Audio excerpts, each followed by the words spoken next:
Have you ever faced the problem of not being able to find a seat in a lecture hall? Have you ever rushed from location to location and when you arrive, it is already crowded and full? In fact, in an article from dailymail.co.uk, some students are coming to lectures as early as the night before. Slower students also end up with no seats at all.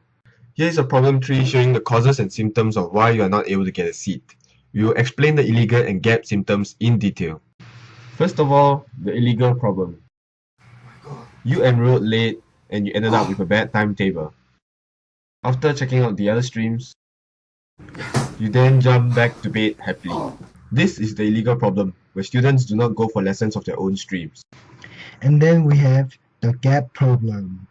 The gap occurs because students reserve seats for their friends. Reserved for my friend. The gap also occurs because students do not sit with each other. According to the study by Tom Clay and associates with Cambridge MIT Institute, lack of sleep and hour at which class is scheduled are important factors that decide on lecture attendance. This results in the rise of the illegal problem, which is important as it affects all students, especially for those attending classes with popular time slots. Well, what if we put a gate at the lecture hall entrances? It will not let students from other streams to come in. It is also relatively easy to implement. However, there will be a long queue. How about the sensor on each chair? When the first student enters, he can pick any seat he wants. When the next student comes in, she must either only sit adjacent to him or a different row. Then, the new available seats are the ones adjacent to them. Subsequently, when the lecture hall is filled up, even a latecomer is able to get a seat easily without disrupting others. So how did that work? Well, there will be a sensor at the bottom of each chair. This sensor is linked to the local lecture hall network and the school's database server. Now, imagine that there's two invisible locks.